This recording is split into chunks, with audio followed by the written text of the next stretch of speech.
सुनीति, अब एक पल भी देरी नहीं की जा सकती है। नदी का किनारा टूट गया है। मैंने अपनी आंखों के सामने गोमती का घर पानी में बहते देखा है। हमारे घर में भी पानी लगभग घुटनों तक आ गया है। अब ये घर नहीं बचेगा सुनीति, नहीं बचेगा। इस रात को हम कहाँ जाएंगे? टुक्कू सो रहा है, उसे गोद में लेकर इस बारिश में किस तरफ जाऊं? गांव के लोग क्या कर रहे हैं? पड़ोस के हरिदा ने क्या किया? उनकी पत्नी तो बीमार थी। हरिदास शाम से पहले ही अपनी पत्नी को लेकर निकल गए। कोई नहीं रुक रहा है सुनीति, कोई नहीं। सब मंडल बाबू के 2 मंजिला मकान में गए हैं, लेकिन वो पश्चिम की तरफ है और अब पश्चिम का पूरा रास्ता डूब चुका है पानी में। हमारे लिए उधर जाना नामुमकिन है, नामुमकिन है। तो फिर क्या करोगे? देखो, अगर हमें जाना ही है तो पूरब की तरफ जाना होगा, यानी जंगल की तरफ। अरे कम से कम उधर कुछ ऊंची जगह है, पानी वहां इतनी जल्दी नहीं पहुंचेगा। जंगल में इस रात के अंधेरे में जाओगे? क्या तुम पागल हो गए हो? उस जंगल के भीतर तुम खुद दिन के उजाले में भी नहीं जाते। जहाँ लोग कहते हैं कि डाकुओं का डेरा है, तुम वहाँ जाने की बात कर रहे हो।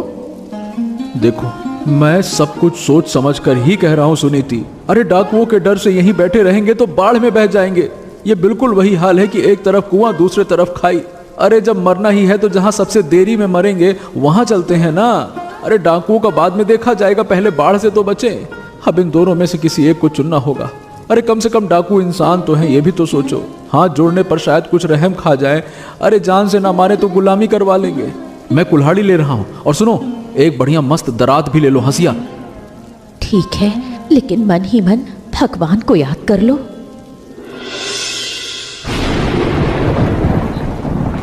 पापा, मेरे पैर कीचड़ में डूब रहे हैं।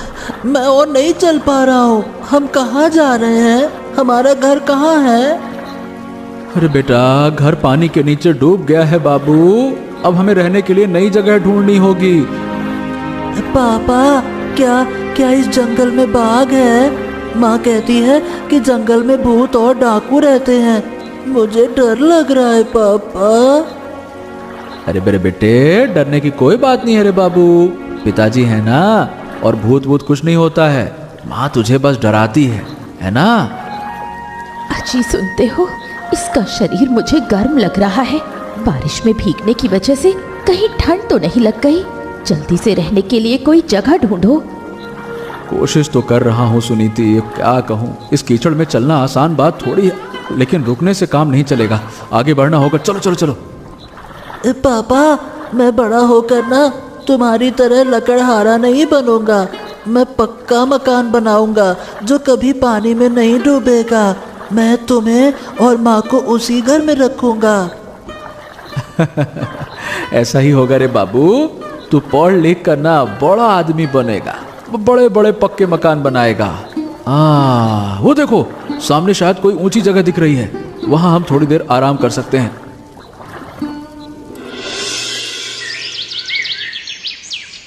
मैं इस जगह को पहचान नहीं पा रही हूँ। तुम तो रोज लकड़ियाँ काटने जंगल आते हो। क्या ये रास्ता तुम्हारी पहचान का है? सच कहूँ तो मैं भी पहचान नहीं पा रहा हूँ। मैं जिस तरफ लकड़ियाँ काटता हूँ वो पश्चिम का जंगल है। इस तरफ मैं कभी नहीं आता। गांव के कई लोग कहते हैं इधर डाकू रहते हैं, इसीलिए डर के मारे कोई नहीं आता। तो क्या हम अभी उसी जगह पर हैं? हे भगवान, एक तरफ बाढ़ और दूसरी तरफ डाकू। हमारे नसीब में क्या लिखा है कौन जाने। इस हालत में इस बच्चे को लेकर क्या करूं? अभी कुछ देर पहले ही डर के मारे रो रहा था, अब थकान से सो गया है। उसे बुखार तो नहीं आ रहा ना? अरे भाग्यवान, बुखार नहीं है, थकान की वजह से सो गया है। अभी डरने की कोई बात नहीं है। अच्छा सुनो सुनीति, डरने से काम नहीं चलेगा, हमें हिम्मत रखना पड़ेगा। मैं तुम्हें और बच्चों को लेकर बाहर आया हूँ। तुम दोनों की रक्षा करना मेरी जिम्मेदारी है। और अगर डाकू मारना ही चाहेंगे तो मरेंगे फिर, लेकिन पानी में डूबकर मरने से तो बेहतर है लड़कर मरना। मैं पूरी जिंदगी गांव से बाहर नहीं गई। मायके से तुम्हारे घर आई, बस उतनी ही मेरी दुनिया थी। और आज रात के अंधेरे में इस भयानक जंगल में खड़ी हूँ। ऐसा लग रहा है जैसे कोई सपना देख रही हूँ। चलो आगे बढ़ते हैं। इस पेड़ के नीचे बैठना भी सुरक्षित नहीं है। उस तरफ शायद पथरीली जमीन है, उधर जाने पर शायद कुछ आसरा मिल जाए।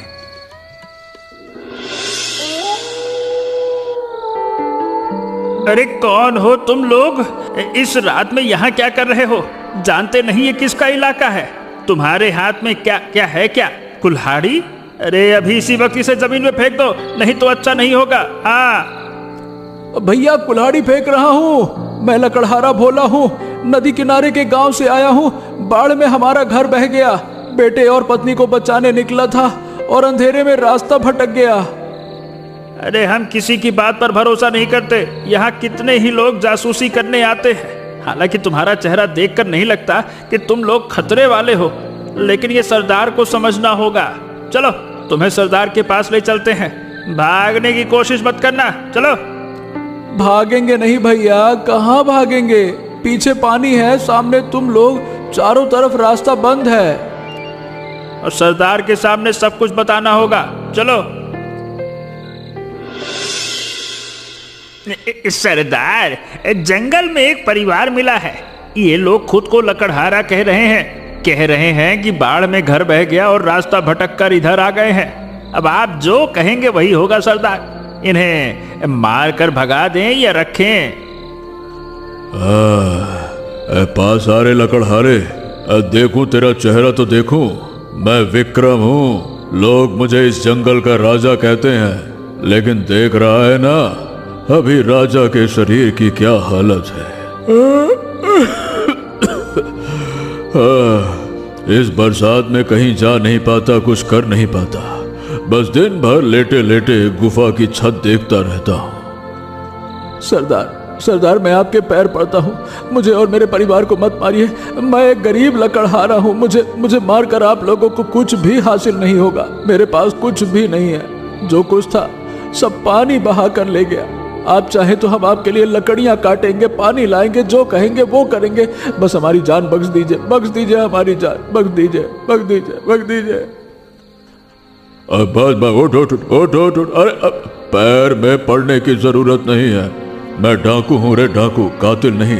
जो इंसान अपनी पत्नी और बच्चे को लेकर बाढ़ से जान बचाकर भाग रहा हो, उसे मारने जितना नीच मैं अभी नहीं हुआ। मैं भी कभी एक गृहस्थ था, जमींदार के अत्याचारों से सब कुछ खोकर इस जंगल में आना पड़ा। सरदार हम पर दया कीजिए सरदार। मैं तुझे इस गुफा में पनाह दूंगा। जब तक बरसात कम नहीं होती तुम लोग यहीं रहोगे। लेकिन एक समस्या है, यहाँ खाना नहीं है। हम खुद पिछले 3 दिनों से भूखे हैं। इससे पहले 2-4 कच्चे केले खाकर वक्त काटा था। देखा सरदार का हाल, लगता है बहुत पुरानी बीमारी है। सीने में इतना कफ जमा है कि ठीक से सांस भी नहीं ले पा रहे हैं, नींद में भी खांस रहे हैं और बाकी लड़कों की आंखें भूख के मारे धंस गई हैं। हाँ सही कहती हो, मुझे भी देखकर दया आ गई। अरे सोचा था भयानक लोग होंगे, हमें मार डालेंगे, लेकिन सरदार ने जरा भी गुस्सा नहीं दिखाया, बल्कि हमें पनाह दे दी। वाह! लेकिन ये बताओ सुनीति, सबके खाने का इंतजाम कैसे करेंगे? हम भी भूखे हैं, हमारे पेट में भी तो आग जल रही है। सुनो, एक बात कहती हूँ। मेरी माँ ने मुझे सिखाया था कि जंगल में बहुत सी साग सब्जियाँ मिलती हैं। बचपन में मैं माँ के साथ जंगल आती थी। माँ दिखाती थी कि बरसात में जंगल में कितना साग मिलता है। अगर मैं इस गुफा के भीतर एक रसोई बना सकूं तो सबको खिला पाऊंगी।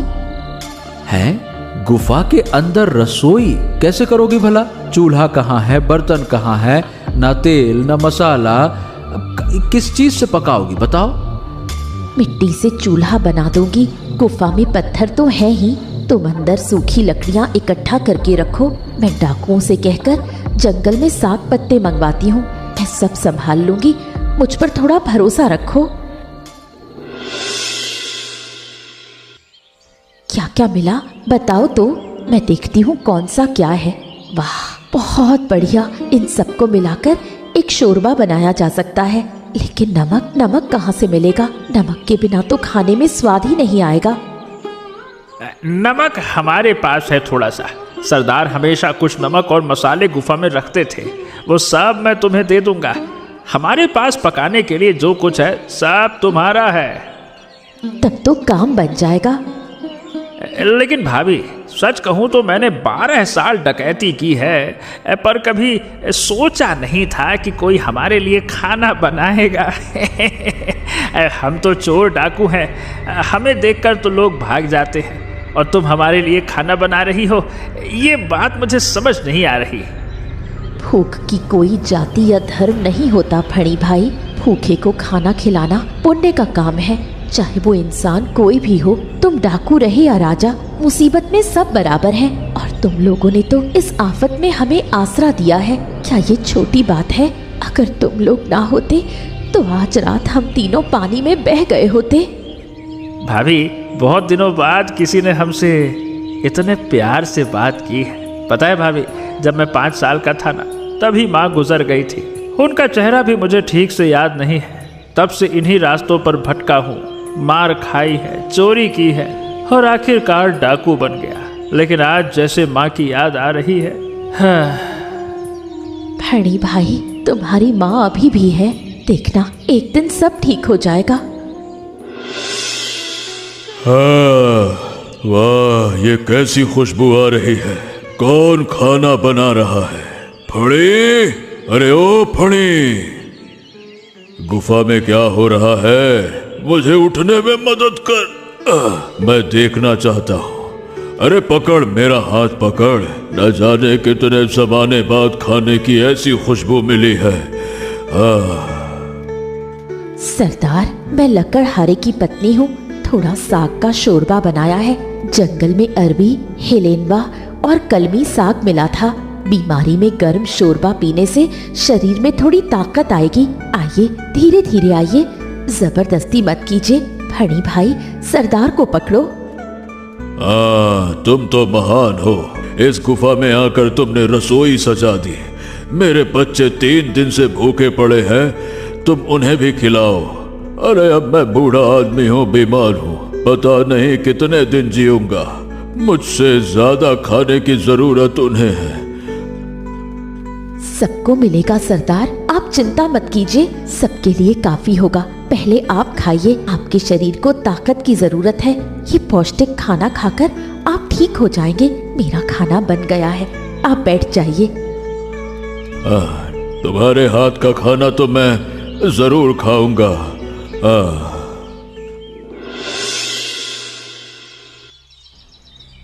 फणी काका, क्या तुम सच में डाकू हो? पर तुम देखने में तो डाकू जैसे नहीं लगते। तुम तो मेरे बड़े काका जैसे दिखते हो। मेरे बड़े काका ना शहर गए हैं काम करने, बहुत दिनों से आए नहीं हैं, चिट्ठी भी नहीं भेजते। पापा कभी कभी काका को याद करके रोते हैं। अच्छा ये बताओ, तुम मेरे काका बनोगे क्या? ये बता रहे, डाकू देखने में कैसा होता है? क्या डाकू के सींग होते हैं क्या? पूंछ होती है? अरे डाकू भी इंसान होता है रे बाबू। मैं जानता हूँ डकैती अच्छी बात नहीं है। चल, मैं बनूंगा तेरा काका, तेरा प्यारा काका। काका काका, मेरे काका। अच्छा काका, आपको पता है माँ ना दुनिया की सबसे अच्छी रसोइया है। गांव में जब कोई दावत या शादी होती है तो माँ ही सब खाना पकाती है। सब कहते हैं कि मेरी माँ के हाथों में ना जादू है, जादू। तेरी माँ सच में बहुत अच्छा खाना बनाती है।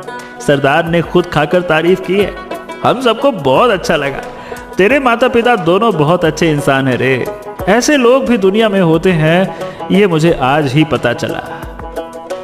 अच्छा काका, ये बताओ तुम रो क्यों रहे हो? क्या डाकू भी कभी रोते हैं? डाकू तो रुलाते हैं। अरे रोते हैं रे बाबू। डाकू भी रोते हैं, और हम लोग वो डाकू नहीं है जो रुलाएं, समझा?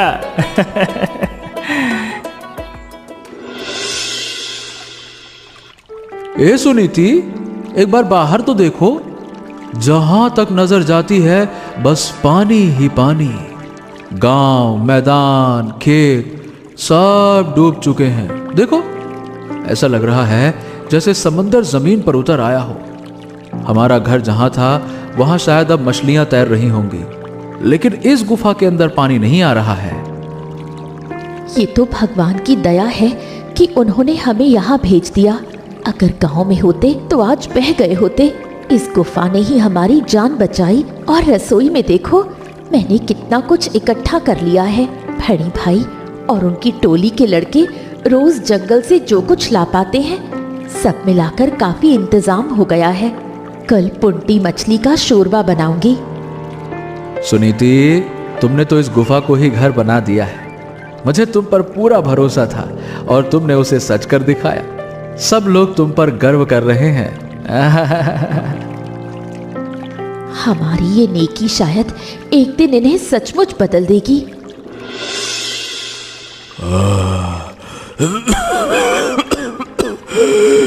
अरे फड़ी, फड़ी, मेरा वक्त अब खत्म होने को आ गया रे। इस सीने में जो बीमारी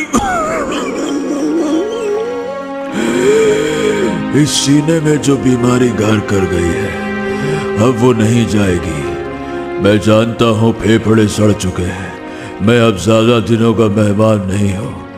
मैं ये तब से जानता हूँ। लेकिन तुझसे एक बात कहना चाहता हूँ, ध्यान से सुन, क्योंकि शायद ये मेरी आखिरी बात हो। अरे सरदार, ऐसी बातें मत कहिए, अभी आप बहुत जिएंगे। चल झूठी तसल्ली मत दे। मैं मरने से नहीं डरता। अरे मौत तो आनी ही है। डर बस एक ही बात का है, इस जिंदगी में मैं किसी को कुछ दे नहीं पाया। अब आप क्या देकर जाना चाहते हैं? सुन, उस लकड़हारे की पत्नी सुनीति ने हमारे लिए जो किया वैसा आज तक किसी ने नहीं किया। मैंने 40 साल डकैती की, बहुत धन दौलत लूटी, पर कभी किसी से प्यार नहीं मिला। लेकिन उसने हमें जो प्यार दिया है, उस प्यार की कोई कीमत नहीं लगाई जा सकती। सरदार, आप ठीक हो जाएंगे।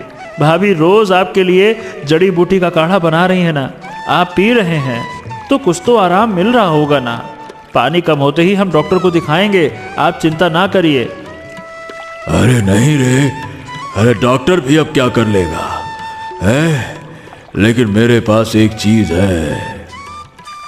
क्या चीज? इस गुफा के पीछे एक गुप्त तहखाना है। पत्थर हटाने पर अंदर जाने का रास्ता मिलता है। वहां कुछ पैसे रखे हैं जो मैंने जीवन भर इकट्ठा किए। हाँ, वो पाप की कमाई है, लेकिन अगर वो पैसे किसी अच्छे काम में लग जाए तो शायद मेरे पापों की कुछ माफी मिल जाए। तो क्या आप करना क्या चाहते हैं? वो पैसे उस लकड़हारे के परिवार को दे देना चाहता हूँ। बरसात खत्म होने के बाद वो एक नई जिंदगी शुरू कर सके, वो लड़का टुकू, ताकि वो पढ़ लिख सके और अपने माता पिता के लिए एक पक्का मकान बना सके। सरदार, आप बहुत अच्छे हैं सरदार, बहुत अच्छे, बहुत अच्छे। सुन मेरी बात पूरी होने दे। फणी, तुझसे भी कह रहा हूँ, ये डकैती का धंधा छोड़ दे। इस जिंदगी में कुछ नहीं रखा है रे। ये भी कोई जिंदगी है कि सजा है? उस लकड़हारे की जिंदगी में सुकून है, तेरी जिंदगी में क्या है बता? कुछ नहीं है सरदार, कुछ भी नहीं है। आपने बिल्कुल ठीक कहा, कुछ भी नहीं है। हाँ, तो मेरी बात रख फणी। मेरी आखिरी इच्छा यही है, तुम सब डकैती छोड़कर भले इंसान बन जाओ। सरदार चले गए, बोला था नदी में चल बसे सरदार, सरदार, सरदार। अरे हम तो अनाथ हो गए रे। इस इंसान ने सबको एक साथ जोड़ कर रखा था। अब इतने सारे लोग क्या करेंगे? किसी को कुछ समझ ही नहीं आ रहा है। उन्होंने आखिरी बात यही कही कि भाभी को धन्यवाद देना। जाने से पहले कह गए कि तुम लोगों के लिए कुछ पैसे छोड़ गए हैं गुफा के पीछे, और कह गए हैं कि हम सब डकैती छोड़ दें, ये उनका आखिरी आदेश है। अरे फणी, मैं सरदार का ताउम्र कर्जदार रहूंगा। उन्होंने इस मुसीबत में हमें आसरा दिया। जब दुनिया में हमारा कोई नहीं था, तब उन्होंने हमें यहाँ रहने दिया। ये बात मैं मरते दम तक नहीं भूलूंगा। और तुमने भी मेरे परिवार को अपना बना लिया। तुम लोग बहुत अच्छे हो रे, इसीलिए ये मुमकिन हो पाया। लेकिन फणी, सरदार की आखिरी बात मानोगे ना? डकैती छोड़ोगे? मुझे बताओ, क्योंकि यही सरदार की आखिरी इच्छा थी। बताओ। भोलादा, भाभी के हाथ का खाना खाकर और टुकू के साथ रहकर, उसके साथ वक्त बिताकर मेरे भीतर जैसे सब कुछ बदल गया है। मैं पहले जैसा था ना, अब वैसा नहीं रहा। मैं समझ पा रहा हूं कि इंसानों की तरह जीना किसे कहते हैं। लेकिन डकैती छोड़ देंगे तो करेंगे क्या? कहाँ जाएंगे? हमें काम कौन देगा? सब तो यही जानते हैं कि हम डाकू हैं। मेरे दिमाग में एक योजना है फड़ी, ध्यान से सुनो। क्या योजना है? सरदार के छोड़े हुए पैसों से हम एक काम कर सकते हैं। देखो, बरसात खत्म होने के बाद गांव के पास एक होटल खोलेंगे। सुनीति के हाथ का हुनर तो तुमने देखा ही है। वो खाना बनाएगी तो सोचो होटल कैसा चलेगा। हम सब मिलकर उस होटल को चला सकते हैं और तुम लोग भी मदद कर पाओगे। इतने दिनों में तुम लोगों ने भी तो बहुत से काम सीख लिए हैं ना। होटल? सच कह रहे हो भोलादा? लेकिन क्या ये हो पाएगा? अरे क्यों नहीं हो पाएगा?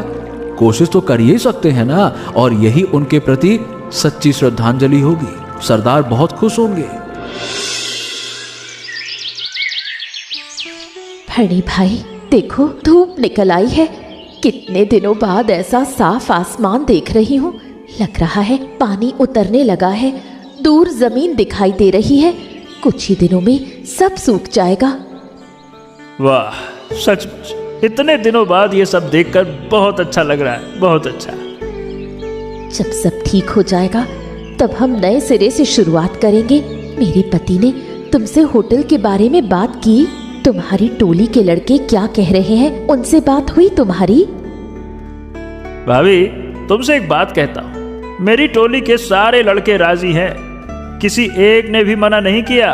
और जितने दिन तुमने खाना बनाया है वो सब तुम्हें माँ की तरह देखते हैं। तुम्हें काकी माँ, चाची जी कह के बुलाते हैं। मैं जानती हूँ उनमें से ज्यादातर की ना माँ है, ना बाप है और ना ही कोई घर है। हाँ, बिल्कुल सच।